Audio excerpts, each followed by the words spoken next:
What's up, everyone? Welcome to episode number 394 of the Action Movie Guys podcast. I'm your host, Nate, and my co-host is Alex Figueroa. And on this episode, Alex and I are continuing down our Sword and Sandals month episodes. These are old Roman, Greek, whatever other ones that they always fight in sandals and skirts and things like that. Swords, no guns. There's no guns in these movies. And usually there's some good-looking guys, shredded. This week, we're doing a movie from 2011 that I know a lot of people have never heard of or seen. It's a little movie called The Eagle, directed by Kevin MacDonald, who, by the way, has done some other really good movies, but never action movies. He did The Last King of Scotland. He did State of Play, which are really good dramas. This was his first kind of foray into this style of movie. Now, Alex, are you one of these people who had never heard of or seen this movie prior to this viewing? Yes, I am one of those people. I never heard of it.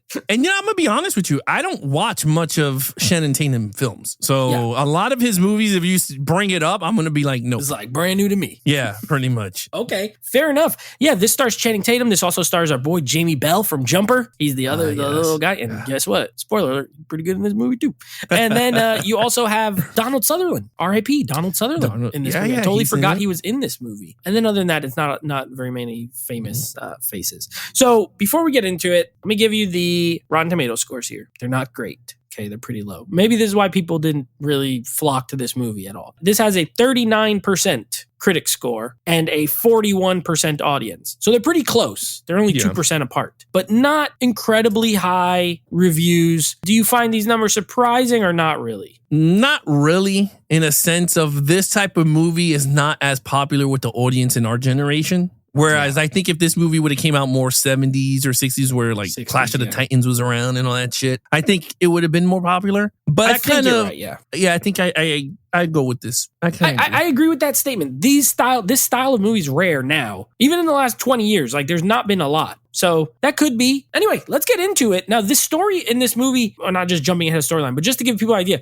this is very similar to the movie we did 2 weeks ago called Centurion, in that it has like a lot of, it's in Britain. It has those kind of like native Britain people who paint themselves. It has the Golden Eagle, which was in that movie. We follow a Roman soldier. That's kind of why I paired these, did these movies the way I did. I went Roman, Greek when I set up. So let's talk about our lead character. He is, of course, played by Channing Tatum. This was an early lead role for him. Like, he was in Step Up, but he wasn't doing like a ton of, kind of big lead movies. He's playing a guy named Marcus. It's like Marcus Flavius something or the other. And then Jamie Bell as like a cohort. Yeah. So what did you think? You could tell this is his earlier work. He's not a good Roman. And it's weird because he talks English. American like Romans English. Have like an accent. Yeah. Like, you know what? And I'll say this. The difference between Michael Fassbender and him, and they both played Romans. Michael Fassbender had an accent. Yeah. It wasn't English. It was just like, he had like this, a thicker... It just had I don't know what to say. I don't know what the name of their language is, but he had an accent. I felt like, okay, he's native, to the people. Channing Tatum sounded like himself playing this character. And it was weird because there was a lot of scenes that he was using lingo that we use now. And I'm like, wait a minute, aren't you Roman? Like when he goes at the end of the film, when he looks at Jamie Bell and he goes, you pick the next destination, man. Or, dude, or whatever. I was like, when the hell does Roman use those languages? That's like saying, what's up, dog?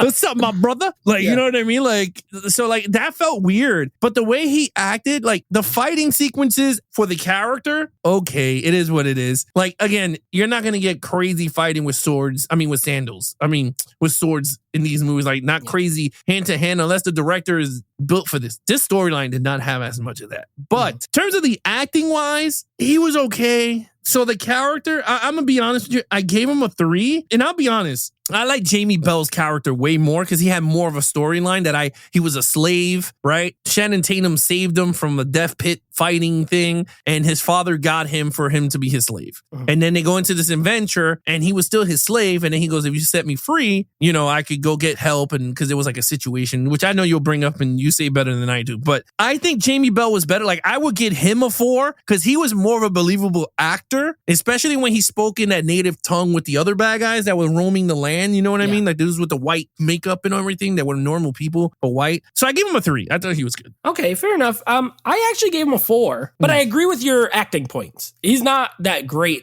as far as his act. He's gotten much better. And I think once he started doing comedies, it kind of unlocked his acting talent to me. Like when he was in 21 Jump Street, 22 Jump Street, I think he got more loose. Because like he was in that movie this year, Blink Twice. And I thought he was great in that movie. Like Channing Tatum has become a very good actor. Before this, you know, I think he was in certain movies, he was fine. He was just like the good looking guy who knew how to dance. You know what I mean? And he was in like Coach Carter and he was in Step Up, like I said. But he became a good actor. He's not great in this movie. And Kevin McDonald made that decision. It depends. Sometimes it could work. Sometimes it doesn't. He just let everyone speak with whatever accent they actually had, the actors. He didn't, because Donald Sutherland speaks American English. Channing Tatum speaks American English. Jamie Bell, he is British in real life, has a British accent. And this happened in Robin Hood, Prince of Thieves. Like Kevin Costner is speaking American. He had no accent. He didn't even try, but they're in England. It can work in a movie like, I don't know if you've ever seen the movie Valkyrie with Tom Cruise. Yeah. Yeah, where they're speaking German, but it does that thing of like Hunt for Red October where like all of a sudden they start speaking English and we are supposed to understand they're speaking German. We're hearing it as English. That works. But here they don't really establish that. They just kind of talk. So the acting not good, but I like the character because I did like his arc. He is young. His dad went missing. His dad is kind of a guy who's looked at like, this guy's a failure. He led all these 5,000 troops. They disappeared. He lost this golden eagle, which is like a big thing for the Roman soldiers. He takes over this fort. He ends up saving a lot of lives, but gets injured in the process. So they discharge him. They're like, you know what? You're no good. You got a jacked up leg. He decides to go back out because he's discharged. He's like, I'm going to go get the eagle to redeem myself and to redeem my father's name. That's a good arc. I liked it. I really enjoyed it. And I agree with you. I think Jamie Bell, not only is he the better actor, he also had a great arc of I'm a slave. They form a genuine friendship. I like the kind of, you know, is he going to turn on him where he's like, now you're my slave. I like that whole thing. There's been other movies that do it, but I thought they did it pretty good here. So I like the dynamic. So I ended up giving it a 4. But the acting from Tatum, I agree, it's pretty weak overall.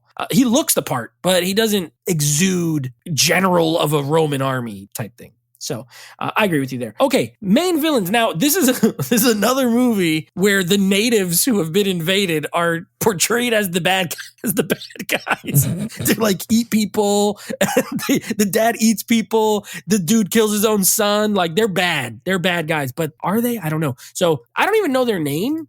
I don't know the tribe's name or anything like that. I forget what it was. Inns? Yeah. That was Jamie Bell's character. He was a Briton. That was Jamie Bell. And these actors, I don't know who played that guy, so I can't find the name. But anyway, the bald guy who has white paint. I guess he was like the white the paint main clan. Guy. Yeah, white paint guy. I gave them a 4. Ooh, okay. And this is why I gave him a 4. One, they ran after these guys for days. And I was like, okay, cool, whatever. To me, that part of the film, I was just like far-fetched because I was just like, there's no way they're going to catch up running while they had horses. But it is what it is. They were tracking them. They knew their land. They knew shortcuts here and there. So I said, I'm going to go with it. So with that said, they were pretty good. Dude killed his own son because he betrayed everybody. He slit his throat. And I said, that is some dirty ass shit. But loved it. I was like, cool. They had the eagle. Jamie Bell's character kind of knew it. Did a friendship with them, which I was like, okay, that's pretty cool. He used Marcus as a prop, which he didn't know. He thought he betrayed him. And he was like, yeah, he's my slave. And he slapped him up. And I was like, that's pretty cool. At the end, he was like, bro, he was like, we got to get out of here. He was like, I'm not going to betray. He's like, are you sure? He's like, come on, man. I was just kidding. Yeah. Yeah. So like, that's pretty cool. In terms of the bad guys, there's not much to them. You just know they're native to their land. These guys are crossing their land. The fact that he's a Roman is what got him caught in the first place. So there's not much dynamic there. Like this movie is so freaking weird. Like compared to Centurion and the other ones that we've seen, like honestly, it's an arty-farty movie. To me, it's an arty-farty type of film. Like it goes from fighting in the beginning and it just slow paced from there on. Once he gets hurt and they start going into the adventure looking for this golden eagle, slow paced arty film. It reminded me of the Ridley Scott movie with Adam Driver and Matt Damon. Oh, I love that movie. The Last Duel? Yes. It reminded me, like, I'm not saying it's a bad movie, but like that movie more leans into the drama more than action. Yeah. So this one had that type of feel to it. Yeah. I was like, oh my God, but not more stylized, like weird arts, like very arts. Like the guy was trying to do some art thing. And I was just like, oh man. But like I said, in terms of the villain,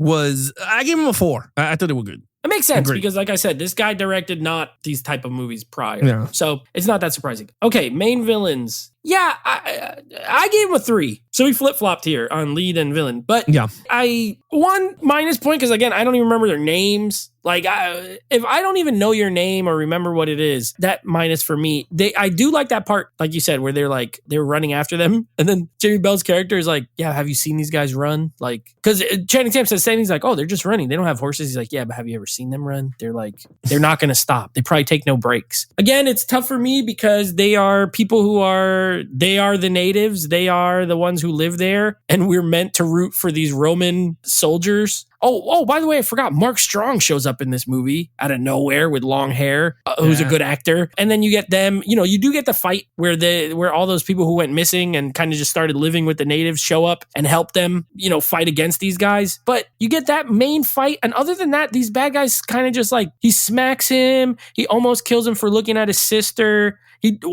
Killing his son almost made me get to the 4. Because that is a villain move. First of all, he slaps the crap out of him when he finds out that he knew they left and he didn't wake him up. And then afterward, he brings him out to the water. I thought it was going to be a hostage situation, He's like, you better drop your weapons or I'm going to kill this kid. Nope, he just kills him. He's like, this is a traitor. It almost got me there, but I'll stick with a 3 only because they were just nameless. I'm not crazy with like nameless villains who I don't really know. They looked cool though. I did like the look of them. All right, action scenes. Okay, so I found while you were saying your stuff about the villains, which I agree with, this movie is a sequel to Centurion. What? Yes, that's why I was like, wait a minute. That's why I was like, when you were saying your stuff, I was like, what? So this movie, I'm gonna read it right here. It says The Eagle is effectively a sequel to the film Centurion, written and directed by Neil Marshall, because Channing Tatum's character in The Eagle is Marcus Flavius something.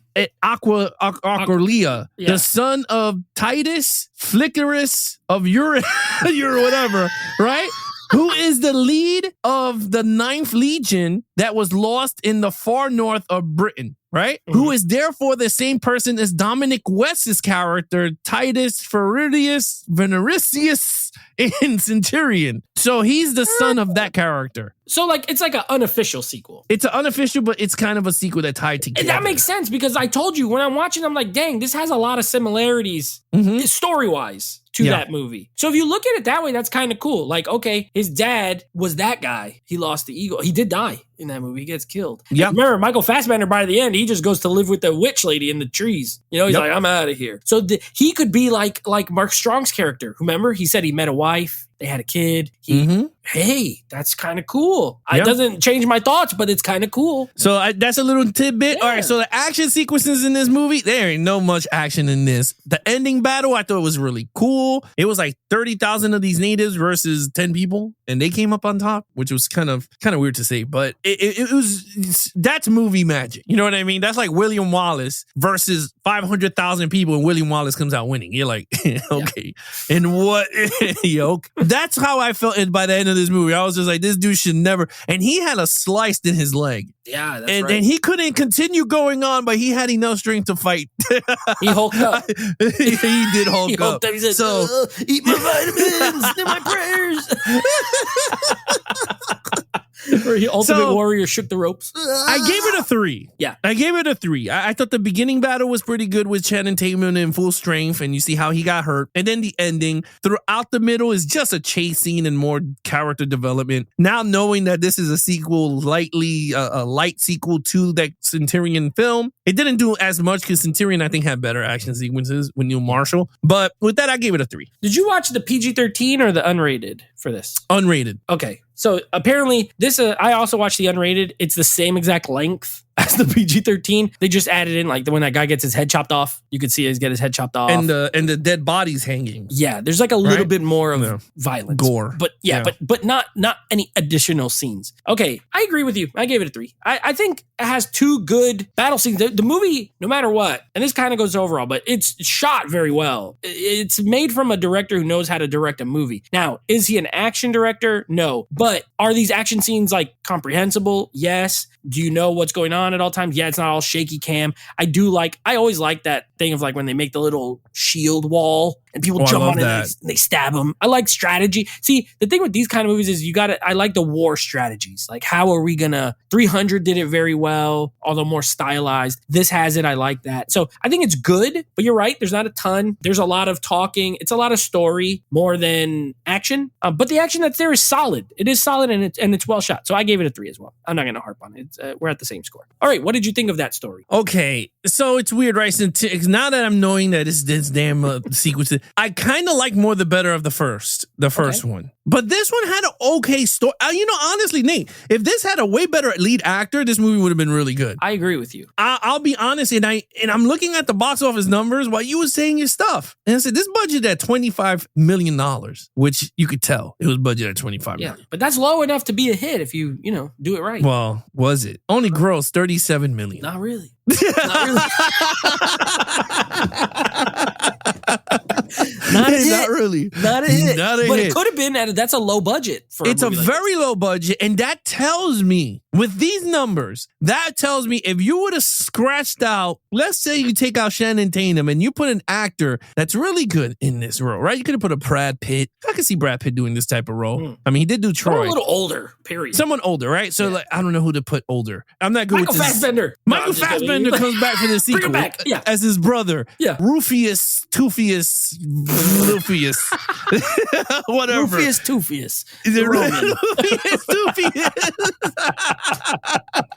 That's a good. There you go. One. That's his Greek name, Lufius Tufius. Heck yeah. So yeah, but no, honestly, all jokes aside, the storyline is pretty good. But I think what I bring it down for is Channing Tatum. I didn't like the way he portrayed this Greek guy, and honestly, everyone around him. Donald Sullivan did not feel like a Greek guy. And you know what's crazy? Like, I know Gladiator 2 is coming out, and that's how I feel with Denzel Washington in that damn movie. Like, he does not fit that type of movie. And the way he talks in the trailer, I was like, he talks way not like a Greek. But he's a phenomenal actor. He's such a good actor that I feel like when you watch it, you'll forget it. But I agree with you. In the trailer, it doesn't sound right. It doesn't, right? And you look at the trailer, you're going, why is he signing? And again, we all know Denzel Washington does not do sequels. So for him to come in to do this type of movie, and he did 3 Equalizers, so that's his franchise. But what I mean is doing another franchise and coming in as one of the lead names, it's weird. And that's what I felt like weird. Donald Sullivan is such a big name in acting. You're going, wow, he's going to give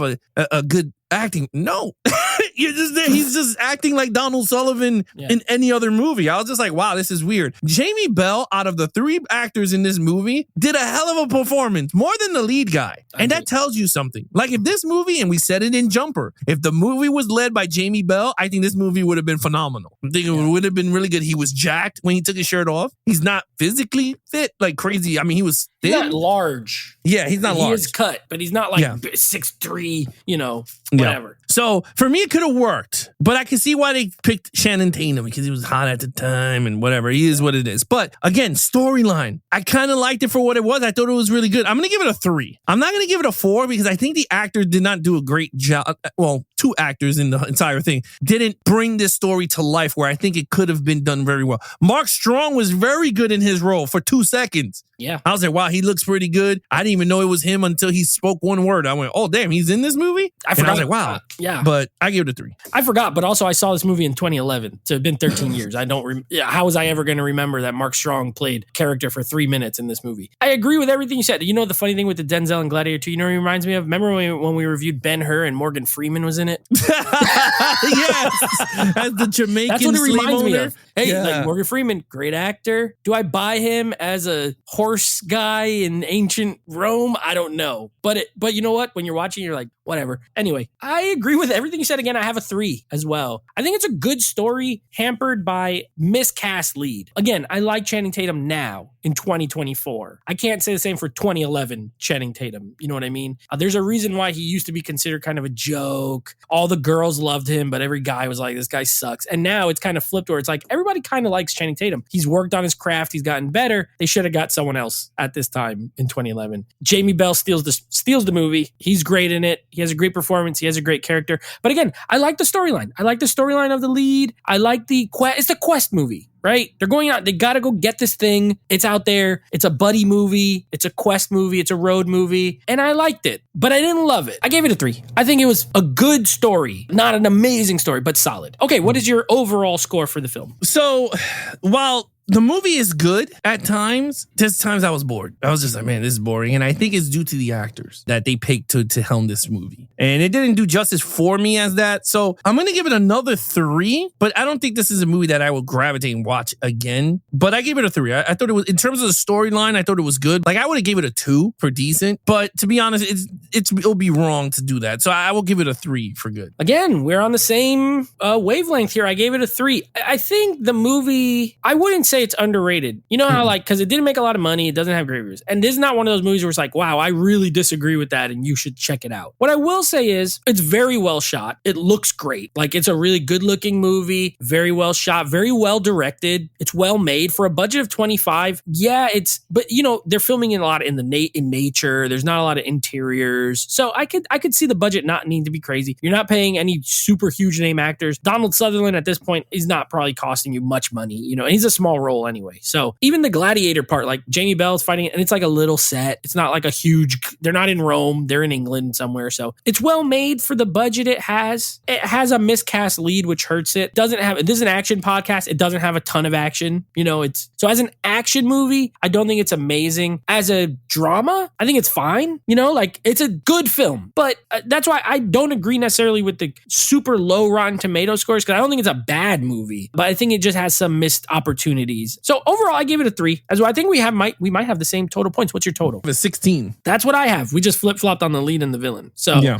16 out of 25 for the both of us. A decent movie for Sword and Sandals. And I was trying to pick stuff, you know, like, because there's Sword and Sandals movies that we've done, like 300. We did the 300 movies already, and there's other ones that are part of franchises, like the Clash of the Titans movie. So I didn't pick those. So I could have picked something really old, like Spartacus or something like that, but I didn't want to go too old. We already did Gladiator, so it's tough finding these movies. I'm glad we're doing them. This wasn't a great one. Now, Alex, as far as what we got coming up, new franchise, The Batman movies by Christopher Nolan. We're doing some Batman Begins, Little Dark Knight Rises. Very excited. Now, wrapping up Sword and Sandals, this is a big one in the genre. This is a big budget spectacle. Wolfgang Peterson directing. Big stars. A little movie called Troy. I'm assuming you've seen Troy before, correct? Yeah, I've seen that one. Okay. Does Angelina love this movie? Doesn't she like these kind of movies? She hates this movie? She doesn't like this one. Ooh. She said it was way too long. We gotta do the director's cut. Watch it, we gotta do the director's cut. That's like the 8-hour cut? It's like 17 hours. No, I think the director's cut is, I want to say 3. It's like 3 hours. The regular version's 2 hours and 43 from what I remember. So I think it's a little longer. We'll do the director's cut. We'll do the director's cut. I already told our special guest coming, director's cut. So he'll be renting it. But anyway, Troy, this is like Brad Pitt, Orlando Bloom, Eric Bana, Peter O'Toole, one of the most famous actors of all time. So I have not seen this movie in a very long time for that reason. Yeah. Pretty long. Unless we're doing it for a show, I rarely just like pop in 3-hour movies. But I'm looking forward to it. But this is a big one. This is not the Eagle. This is the other end of the spectrum, the non-$25 million budget ones. So, and then that'll wrap up our Sword and Sandal month. And then I will be telling you what we're doing for the theme next week. Oh, well. If you guys want to know what happens, you got to listen to it next week. Exactly. But with that said, you guys want to follow us in our social media accounts, please follow Nate over on Instagram at Netflix Reviews. Check out the podcast with him and his friends called Netflix Movie Reviews. Anything A&G Podcast. You guys can follow us on YouTube on our channel, which is the Action Movie Guys Podcast YouTube channel. You guys could listen to it. We're not on there physically, but all you do is listen to it. And you can listen to the podcast where you're working. From there, or YouTube Music, we have the podcast there also. So with that said, you guys can now follow Geeks and Flicks on TikTok. It's Geeks letter N Flicks. We do mini reviews there. We do mini reviews of whatever I watch. Nate's out of the theater reviews in 1 minute, the ones that he does not do in full length versions. But other than that, he is your host, Nate from Netflix Reviews. I'm his co-host, Alex Figueroa. Be awesome to each other and geek out.